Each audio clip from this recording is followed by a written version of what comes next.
To remove and install the rear drive shaft on your RZR XP, follow these steps.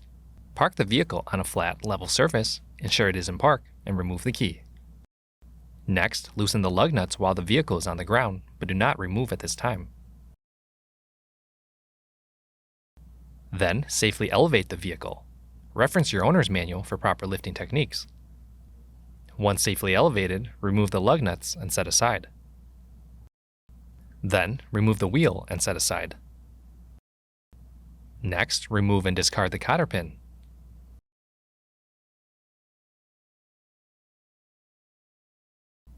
Continue by removing and discarding the castle nut and cone washer.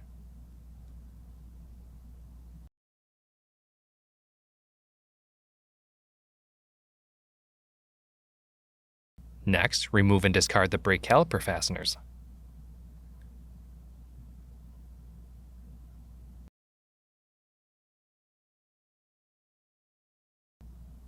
Now, remove the brake caliper from the brake disc and support the brake caliper with a wire hanger, rope, or retention strap to avoid damaging the brake line. Then, remove the bolts, washers, and nuts from the upper and lower radius rods.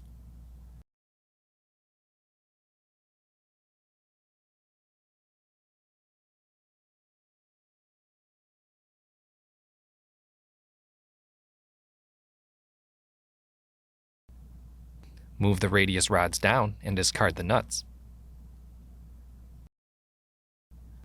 Next, using a commercially available 2-jaw puller rated to at least 3 tons or similar, press the drive shaft out of the hub/bearing carrier assembly.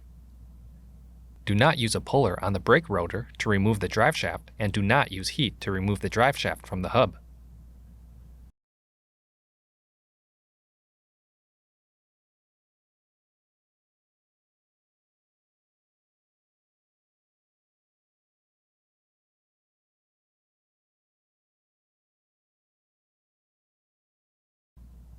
Now, use a short, quick pull motion to remove the drive shaft from the transmission splines. If reusing the drive shaft, install a new circlip on the drive shaft.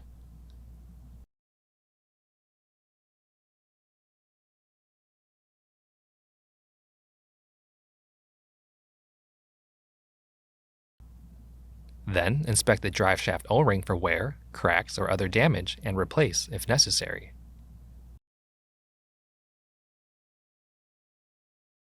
Next, put anti-seize compound on the transmission end splines of the drive shaft. Put anti-seize only on the transmission end splines. Do not put it on the hub end splines. Continue by inspecting the CV boots to ensure there are no cuts, wear, or damage, and replace if needed. If reusing the drive shaft, thoroughly clean the drive shaft splines and hub assembly splines with contact cleaner and a wire brush. Make sure to remove all Loctite residue. Now, reinstall the drive shaft in the transmission and push in firmly on the shaft until the compression ring is fully engaged. Apply Loctite 7649 on the hub assembly splines, allowing 90 seconds for the primer to dry. Warning: do not inhale Loctite primer. Follow all directions and safety precautions on the safety label. Then, put Loctite 680 on the hub end splines of the drive shaft. Put Loctite 680 around the entire circumference of the end of the hub side splines, and then apply it in a spiral pattern. Use caution to avoid putting Loctite on the drive shaft threads or castle nut. Continue by putting the drive shaft in the bearing carrier. Then, align the wheel hub assembly with the drive shaft splines and press in to seat it. Next, install the bolts, washers, and nuts for the upper and lower radius rods.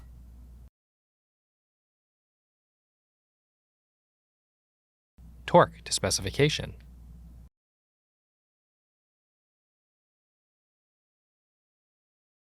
Then, install a new wheel hub cone washer and a new wheel hub castle nut.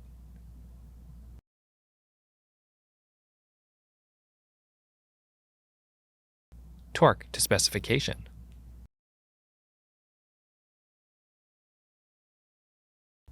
Then, carefully slide the caliper assembly onto the brake disc, ensuring the brake rotor is between the two pads. Before continuing, ensure any items used to secure the brake calipers are removed from the wheel well.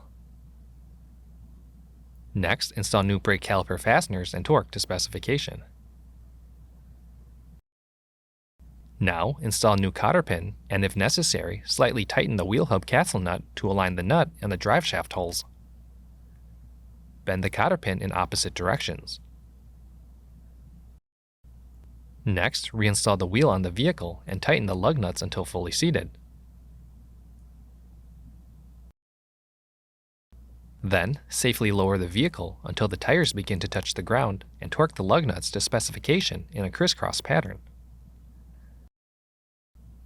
Allow 24 hours for Loctite 680 to cure before vehicle use. Finally, lower the vehicle completely. For more information, see your authorized Polaris dealer or visit Polaris.com.